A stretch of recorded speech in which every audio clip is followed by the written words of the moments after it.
Let's be real. Have you ever met someone that told you that they are very consistent in life? But if you check again, you find out that the story has changed. In some other scenario, you find somebody that tell you that they are very disciplined, but in the plain sense, they are just being overly stubborn. Now, there is a thin line of distinguishing between being rigid and being consistent. Consistency is a very beautiful thing. It builds trust, it builds reputation, and it builds a lasting result. While rigidity, on the other end, is a toxic cousin to consistency. They look alike, they sound alike, but one will help you grow while the other will bury you. If you've ever been told that you are stubborn and your answer is no, I'm just being consistent, look, this video is for you. If you have ever started something great, and you abandon it halfway, this video is for you. In fact, everybody stay. This conversation is important for all of us. So how do you know when you are being admirably consistent versus when you are being embarrassingly rigid?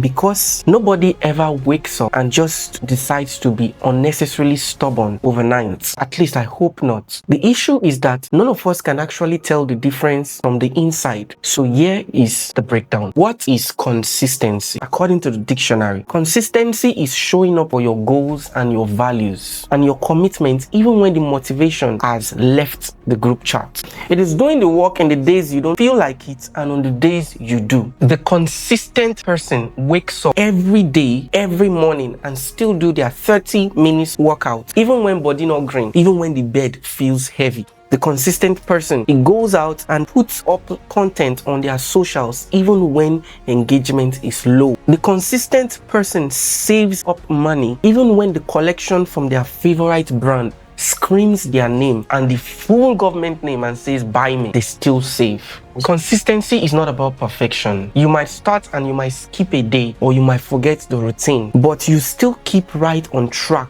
because you know where you are going. Consistency is beautiful, consistency is powerful, and consistency is life-changing. Now, what is rigidity? Rigidity, on the other end, is actually having to stand firm to a particular method that you know is not working, and all evidence is screaming at you to re-strategize or to go back and take another step forward. Now, rigidity is not standing in values. Rather, it is standing in comfort and ego. The rigid person will stick to a business strategy that is not working because they said to themselves, I would do it this way. The rigid person will stick to a particular pattern of operation regardless of feedbacks that is positive because they feel they know what they are doing. The rigid person will stick to a particular business strategy that is not working because they've already told themselves that they would do it that way. The rigid person will avoid feedback and positive criticism because they've told themselves. The rigid person will follow a particular routine that is producing zero results, and when you ask them why, they will tell you, at least I am being consistent. Rigidity is consistency's toxic cousin. Rigidity is consistency's evil twin brother, and it oftentimes mistakes stubbornness for strength, and it sees inflexibility as integrity. Rigidity is consistency's evil twin, and it oftentimes mistakes stubbornness as strength, and it sees inflexibility as what? As integrity. Now, what is the painful part? Rigid people always believe that they are doing the right thing, and they believe that they are being disciplined. Now, then the pain they pass. Ask yourself these 4 questions and give a genuine and honest answer. Not the way you wish that things should be, but the way they actually are in the reality. And yes, question number 1. Question number 1. Are you sticking to this particular thing because you see it aligns with your value, or because you are afraid of change and what it means? Question number 2. Are you open to feedback and positive criticism, or you see this as a personal attack? Number 3, when something is not working, do you adjust, take a step back and ask yourself why? Or you just stick to that particular routine? Remember what Albert Einstein said, what is insanity? Sticking to a particular thing and expecting a different result. Now, what's question number 4 you should ask yourself? What is my commitment? Am I committed to growth, or I am committed to my ego and personal comfort? The consistent person welcomes growth. Take for instance, you have been working out on your body for a series of months and you are saying that you are not getting the desired body or the body mass or the body shape. A consistent person will fall back to doing research and they will study the metrics, they will study the numbers, they will check, okay, what are my calories, what are the hours I'm burning out, what are my diet plan. But the rigid person would rather stick to a particular method for months, going out, running on the same road at the same pattern without having to check why there is no changes in their body. The rigid person will insist that this is discipline. My friend, that will not be discipline, na kasala. Here is the danger to being rigid and not being consistent. The world is constantly changing, and businesses that refuse to evolve have died.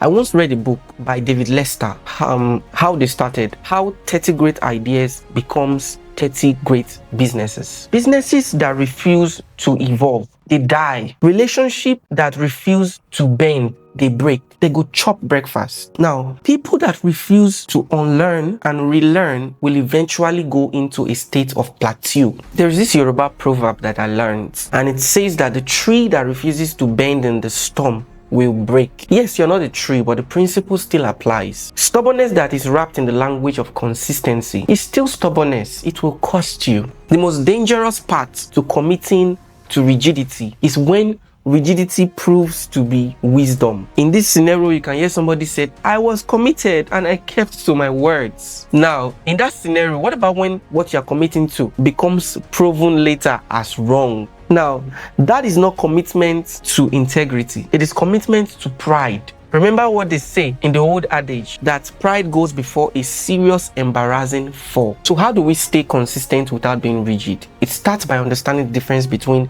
your core values and your specific methods. Your core values are your whys. Why you started, why are you doing this? Why the specific methods, they are the how. So your core value, which is the why, can stay, but the specific methods, which is the how, you can actually subject those to change over time as you learn more. Be consistent in your commitment to growth, not just to a particular pattern. Review your goals regularly, and also ask yourself this honest question. This thing that I am committing to, is it really working? What does the data say? What does the people that I truly trust, what do they give me as a feedback? And do I take their feedback as a comeback or as though the world is coming to an end? Now, here is one for free. Celebrate your small wins. Consistency is a game, and the game is long term. If you don't appreciate your progress while you move in this journey called life, you will burn out and you will quit. Give yourself a path in the back and some credit, I beg.